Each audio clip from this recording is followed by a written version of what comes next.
Read the bottom last paragraph. At first glance, he seems like a pretty girl, but is not a girl.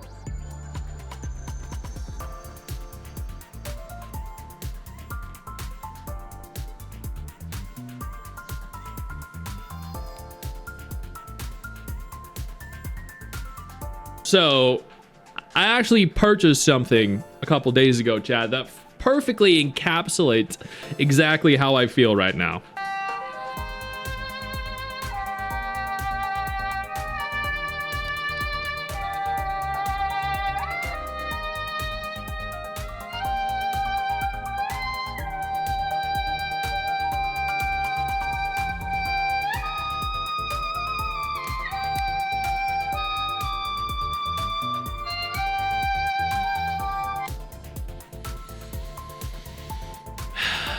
Yo, my name is Stix and welcome back to another episode of Play or Pass, a video series where I tell you whether or not you should play or pass on a brand new gacha game. Today, we're taking a look at, and I just finished streaming this, Taimanin Squad. The game launched on March 4th. It is March 7th as of recording this, and admittedly, well, you know what? Let's not spoil anything. You saw the mostly negative, and I'm sure you're going to make up your opinions based purely off of that, or at least we're going to set some expectations here. So let's go ahead and jump into exactly what the game is. Now, I will preface this entire thing by stating that I have only played this for probably about 7-8 hours total. Most of that was today, but also I played several hours of the previous beta test as well. I think that was like a month or two ago. Now, admittedly, there isn't a lot to it. You have the main story, the extermination mode, special ops mode, tactical training, and the Rift Explorer. The Rift Explorer apparently is in preparation, so we cannot access that right now. Tactical training is available when you reach rank 14, which we haven't done yet. The special ops essentially allows for you to farm materials that are well, these discs specifically that are obtained kind of like if you played Nikke. It functions like an elemental tower system where you deploy certain characters with certain elemental affinities, and you continue to climb. But unfortunately, due to how difficult it is to actually acquire characters in this game, I don't really have any characters to use for any of them. Kind of unfortunate, because I would have loved to have actually and actively participated in it, but this is not the case. You have the extermination game mode, which is where you farm various different materials to upgrade your skills or upgrade your abilities to unlock new skills, which I found out as a direct result of one of the members on our stream actually explaining this to me, because it doesn't explain it itself. You earn the various different elemental materials by fighting the respective elemental bosses. Some of them look actually phenomenal, by the way, which also brings me to the character models themselves, who look insane. Like I can't even show them here. I did a stream where I showcased a lot of them, but they are very attractive, very aesthetically appealing. This is like one of the most tame ones you'll see. One of, but not entirely. The character, goddamn, like if you're a fan of Taimanin, Asagi, Yukikaze, I guess Hell Knight Ingrid or Dark Knight Ingrid, depending on whether you use the Japanese or the English name, then you're gonna love it. There is the main story here, which consists of 8 chapters at present and 8 challenge modes as well. The basic modes consist of 7 different stages. There is an introductory story told, and then a story told once you've completed the stages. There are no stories told in between any of the stages, which means there is a very finite amount of story in total. Very little actually communicated to you. The challenge modes are a lot more difficult than the normal versions of the story bosses that take place. You essentially equip more things on them to make them progressively more powerful. At max, with 9 of the options selected, you get a 50% boost in XP, 25% increase in gold, and the CP requirement is almost 25,000. I have almost 23,000 at present, so technically I should be able to complete that. And that's it. That's the story. That's the main game mode. The game mode itself, which I'll show you here, I'm actually gonna not select one of my characters because she's a little bit too not safe for work, I think. So we're gonna put her in. I'll show you what the gameplay is like. It's very simple, it's very basic, but I don't think it's bad. It's turn-based. So you deploy 4 units and then engage in turn-based combat. That's it. Animations aren't bad. They're not good, but they're not bad. The character models themselves, like, evidently look decent, but there is a very large contrast in terms of, I think, not only quality, but also the style of characters. It look like they're drawn from completely different artists or animated by completely different artists, which kind of detracts a little bit from the game to me because they look like they're out of completely different games. But overall, this is pretty much the bulk of the game. You'll just deploy 4 units. They'll use a series of different abilities. You'll attack a bunch of like ogres, orcs, demon bat things, other NPCs, and that's it. Boss monsters. When you run through it, honestly, it's not a lot. I think they definitely. Oh, never mind. Hey, we unlocked a new feature. I think it was the one that was locked behind level 13 earlier that I was pointing out.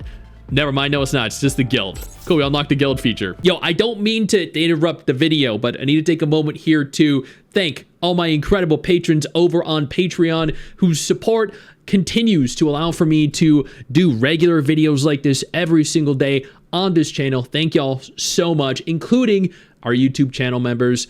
You guys mean the world to me. So do you guys as viewers as well. Now, without further ado, let's continue. Which, you know, as much as I do, the vast majority of us are never going to use. Looks like there's a gym room, which you need to spend money on unlocking, and then you can deploy a character into it. Okay, cool. We're gonna go ahead and do that. And you get character XP for training them. That's an easy way to level, I guess, and cool. You can send your characters out on dispatches to acquire upgrade materials as well. Okay, so we can just send like any 4 characters out. So let's send our weakest ones out. There we go. I mean, that's gonna help the actual acquisition of resources quite significantly. One issue I've found with this game is that it is incredibly grind heavy. Like, you need to do so much of the game is gated and requires a tedious, arduous amount of grinding. But I think the guild system here is going to definitely alleviate that a little bit. Not tremendously, but enough. There's also the arena, but I mean, I can't do it. It's not available right now, unfortunately. That is honestly a lot of the game. There's a cash shop available. This game is not free to play friendly at all. Not at all.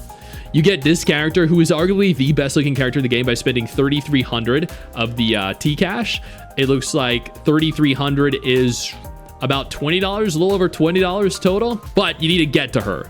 So it's 3,500, 4,500, a little over 5,000, 5,500 T-Cash total needs to be spent to actually acquire her. So 5,000, you're looking at about $35 to $40 spent to get that character. And then you get, on the way, 5 standard pulls, 10 standard pulls, 1 premium pull, 1 singular premium pull, which is absurd, by the way.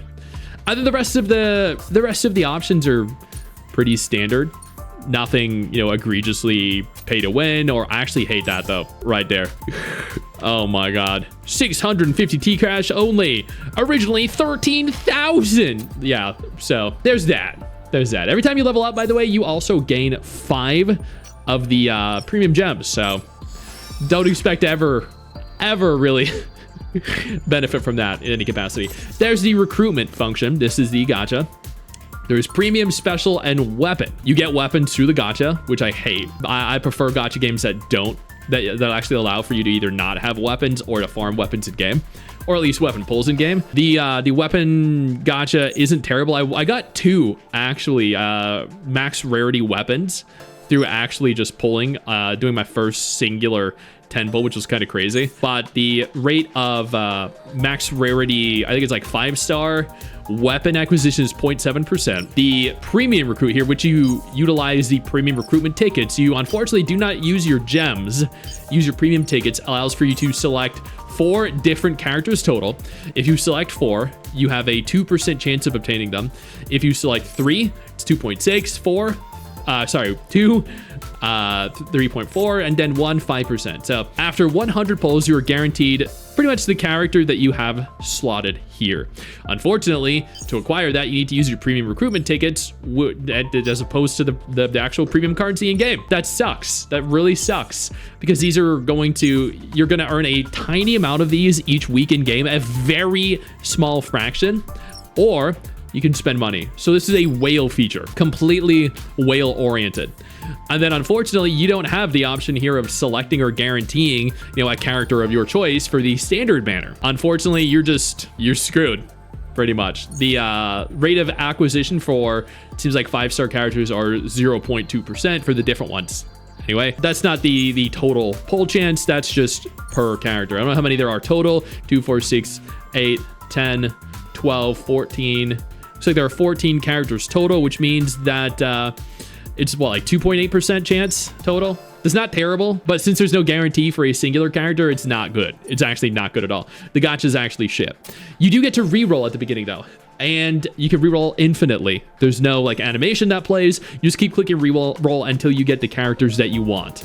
It's really that easy. It's really that simple. And that I actually do like. I really do. And you can get up to, I think someone said like 3 or 4 different max rarity units, 5-star units right off the bat. But it takes a little while. I spent, I think like 5 minutes doing it. And at max I got 2. Specifically pertaining to the characters. You can equip these cores that function like artifacts, that function like echoes, that give you statistical bonuses you can upgrade, that also give you set bonuses as you equip them. You can train your characters, you can level them up. These utilize monsters that you obtain. And honestly, it's very slow. You get literally none of these by playing the game. It's not good. The actual leveling of characters is horrible. You can upgrade your the grade of your characters, and you can unlock the extra abilities, the extra skills that your character has here.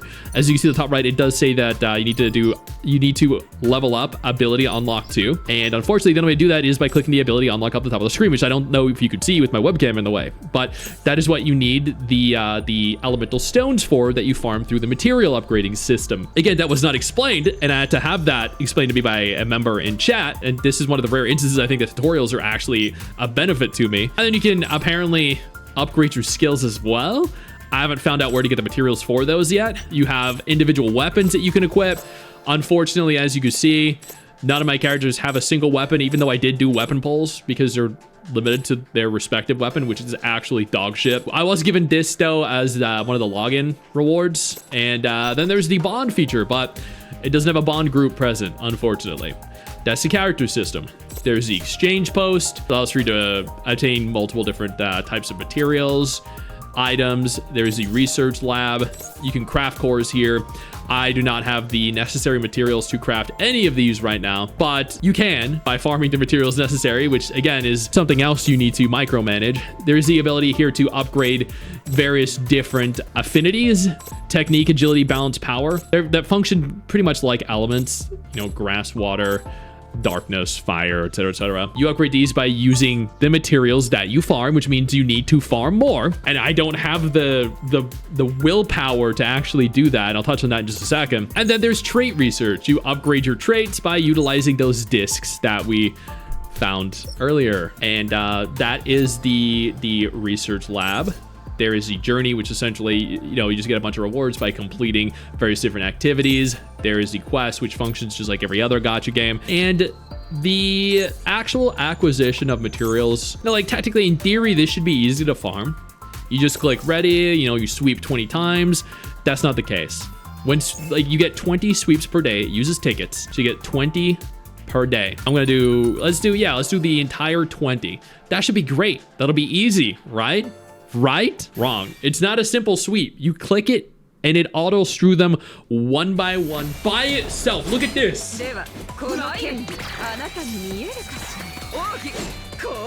This is obscenely slow.